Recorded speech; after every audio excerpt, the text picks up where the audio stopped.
Hey guys, in this video we're going to look at some problems dealing with the Pythagorean theorem, and I'm going to start out by kind of reminding you of what the Pythagorean theorem is, and it is all about a right triangle. So if you have a right triangle such as ABC here, just to kind of refresh your memory, you have the right angle, which is denoted by this notch, usually the square, and these two angles are going to be the inside angles. These are both complementary. They're less than 90, and they all add up to 180. Not that you really need to know that for these problems, but just to refresh your memory. Also for a right triangle, you have a leg, and then a hypotenuse. The hypotenuse is always the longest side of a right triangle, and it's always opposite the 90-degree angle. So we'll be talking about things like legs and hypotenuse and things like that as we go. And the Pythagorean theorem, we've already hopefully seen the video of that or know what the proof of that looks like, because that should be shown first. But to use it, you basically have this right triangle here, and it says that this side squared plus this side squared is equal to the hypotenuse squared. So leg squared plus leg squared is hypotenuse squared. So the way you set this up is you go leg, which this would be A, so A squared plus the other leg, 12 squared, is equal to the hypotenuse squared. Now it doesn't really matter which of these legs you choose first, just as long as you have them both square on the left-hand side and the longest side, the hypotenuse, on the right-hand side. All right, so I'm going to use a calculator here quite a bit. Not that I don't know what these numbers are, but just to show you that it's okay to do that. So over here we have a squared, which is just a squared, plus, and then 12 squared is 12. And then if you want to, you can use the little square button. 144, 12 times 12, 144, is equal to 13 squared, 169. And now we have to solve for A. So we're going to subtract 144 minus 144. And we get A squared is equal to 169 minus 144. Oop, wrong button, is 25. Now you know what number times itself is 25. It's 5. But in case you don't know, you take this number, now take the square root of it, and you'll get 5. So we now know that the value of A is going to be 5. All right, next problem. This one. Okay, so find the value of C, that's the hypotenuse. So this time we're going to set up and we're going to say 20 squared plus 30 squared is equal to C squared. All right, so we take our calculator. 20 squared is 400 plus 30 squared, 900, is equal to C squared. 400 plus 900 turns out to be 1300, is equal to C squared. And now you have to take the square root of both sides. So when you do that, take the square root of the left side and the square root of the right side. Normally you have to do plus minus for your answers, but because it is a triangle and a geometric figure, only the positive value is going to work anyway. So now we have to say that the square root of 1300 is equal to C, but the square root of 1300 can be simplified. So how do we simplify that? Well, we're going to make a factor tree, and we've already done this in the beginning of our lesson, but I'm gonna make a factor tree and I'll call it 13 and 100. 13 is prime, so I'll circle that number. 100 is 10 times 10. And each of these 10s is 2 times 5. And those are prime. 2, 5. And now we simplify this, and the way to do that, square root is you take any pair of factors here is worth 1 on the outside. Pair of 5s, and then that 13 doesn't have a pair, so it stays. Then you take the 5 and the 2 here, since there's two things that came out, multiply them together, and you get 10 times the square root of 13, and that is now going to be the best answer for C right here. So simplifying square roots is also something that is a very good skill to have. All right. Our next problem, find the value of x. So this time we want to do x squared plus 9 squared is equal to 15 squared. So x squared plus 9 squared is equal to 15 squared. So let's go ahead and see what we got here. So x squared plus 9 squared is 81. And if you don't know 15 squared, you can just square it, and it's 225. Okay, and you're trying to solve for x, so you have to subtract 81 on both sides. So minus 81, and you get 144. Now you take the square root of both sides. And so now we get plain old x is equal to, and the square root of 144 happens to be 12, exactly. So our answer this time is exact, and it is 12. Nice integer. All right. Next one, we have 9, 12, and x. So we want to do 9 squared plus 12 squared is equal to hypotenuse x squared. Okay, so we've got 9 squared is 81, 12 squared is 144, still equal to x squared. Add those together, 81 plus 144 equals, did it again, 225. And then we have to take the square root of both sides. And so we always try to take the square root of a number and see if it turns out to be a nice number. And as soon as we do, we see it's 15. And that is our value for x. And that one is done. Okay, next one, we got k, 17, and 15. So we want to do this time k squared plus 15 squared is equal to hypotenuse 17 squared. Okay, so here we go. K squared plus 15 squared is 225 is equal to 17 squared is 289.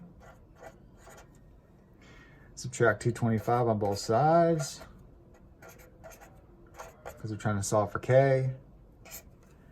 Okay, so it's minus 225 equals 64. So k squared is equal to 64. We're going to take the square root of both sides. And so k is equal to, press the square root key, and we get 8. And so we have 8, 15, 17 for our 3 sides of that right triangle. All right, let's try our next one. This one is t, 28, and 53, so let's see how this works. T squared plus 28 squared equals 53 squared. All right, let's go ahead and do it. So t squared plus 28 squared turns out to be 784 equals 53 squared is 2809. I subtract 784 on both sides. Minus 784. And we get t squared is equal to 2025. So take the square root and you get 45. Perfect. Square root, and t is equal to now exactly 45. So that's nice. We didn't have to do any extra work on that one. Perfect. That's not always going to happen because it's not going to happen this time.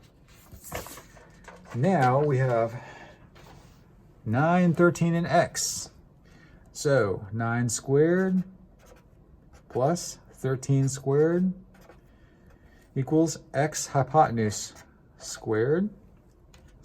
Okay, well 9 squared is 81. 13 squared, if you don't know, is 169. is equal to x squared. Add those together, and we get 250 is equal to x squared. Take the square root of both sides. Now 250 is not a perfect square, so if you take the square root, you're going to get this big long decimal. So we kind of don't luck out there. So now we got to take 250 and break it down. So let's break it down into 25 and 10.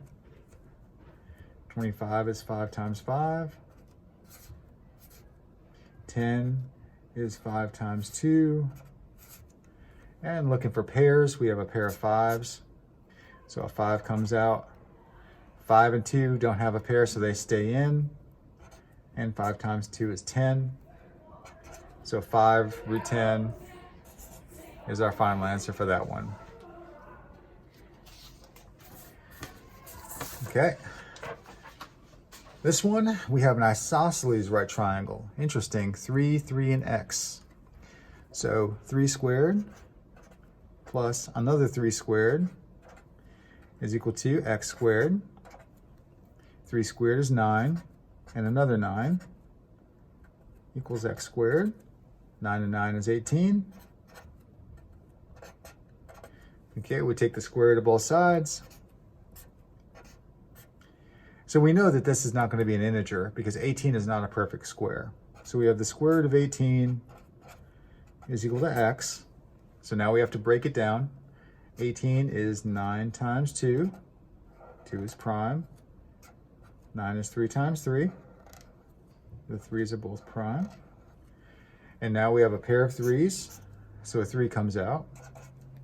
The 2 stays in because it doesn't have a pair. And 3 root 2 is now our simplified answer for x. Here we have one, 25, 65, and x. So we got to do, let's see, leg x squared plus leg 25 squared is equal to hypotenuse 65 squared. All right, so we have x squared plus 25 squared is 625 is equal to 65 squared is 4225. Subtract 625 on both sides. Bring down the x squared. Okay, let's calculate this. Minus 625 equals 3600. Now, just for fun, we know we have to take the square root of it. So let's hit the square root button and boom, 60. Perfect. X is 60. We don't have to make a factor tree. We got it. It is 60. Okay. This time we have 12, 32, and x. So we have leg 12 squared plus 32 squared, the other leg, is equal to the hypotenuse, x squared. 12 squared is 144 plus, I have no idea what 32 squared is, but it's 1024 is equal to x squared. Okay, let's add these two guys together. And we get 1168 is equal to x squared. We take the square root of both sides, get the square root key, and new, big long decimal. Okay, so we got to break this one down. So let's break it down. 1168, 2 goes into it. So 1168 divided by 2 is 584. 584 is even, so we're going to do 2 again. So divided by 2, 292. Okay, that's even, so let's do it again by 2. 146. And that's even. So we'll divide by 2 again. 73. 73 is a prime number. And so we circle that. And so we have 2, another 2, and then 73 underneath the square root. And then the 2 times 2 is 4. And we have x is equal to 4. Root 73 is the best answer that we can have for that one. And that's your value for x. Okay, a couple more. This time we have a rectangle, and the diagonal of a rectangle is also the hypotenuse of a right triangle. So we have 22 squared plus 34 squared is equal to x squared, the diagonal. So let's do this one. 22 squared is 484. 34 squared is 1156. We're now going to add these two numbers together, and we get 1640 equal x squared. We try, take the square root key, and we get a big long decimal. So that's not going to work. So we need to take the square root of both sides and then break down that number. So I'm going to do 164 and 10. Okay, now I know that 10 is 2 times 5. Okay, those are done. 164 is even, so I know 2 goes into it. So 164 divided by 2, 82. Now I know that's even, so we're going to divide that by 2 again. Divide by 2 equals 41. I know 41 is prime, so I'm going to circle that. And now I've got a pair of 2's, so a 2 comes out. A 41, a 2, and a 5, they don't have anything in common. So 41, 2, and 5 all have to be multiplied back together. And so now I get 41 times 2 times 5, 410. So I get 2 times the square root of 410. So how do I know that that is the same thing as this? Well, I can take the 2, square it, which is 4, multiply that by this number, 410 times 4, and I get 1640 back. So that's one way to check it. And so we're going to take that number right there as our final answer for x, and that's what it is. All right. The only other thing you can check too is if you look at this right here, you know the hypotenuse has to be the longest side of the rectangle. The triangle, I'm sorry, the right triangle. So if you do 22, 34, and this number, if you put this in your calculator, 410 square root times 2 equals, we get 40.4969, which is bigger than 34, so it definitely is hypotenuse worthy, and it's reasonable, 40.5. So I would be okay to keep that number because it looks reasonable to me. Last one we got, you have a circle and it has an inscribed right triangle inside of it. One thing that we know from this is that if you take a diameter and you connect the diameter and then one more point on the circumference of a circle and make a triangle out of it, it will be a right triangle. And that's from, I believe that's Thales' theorem. So in this diagram here, you have 42 as one side, n is the other one leg, I mean.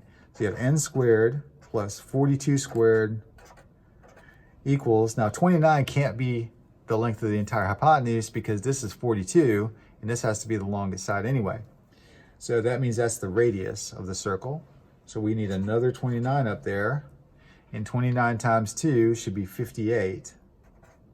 And so that's actually the number we're going to square.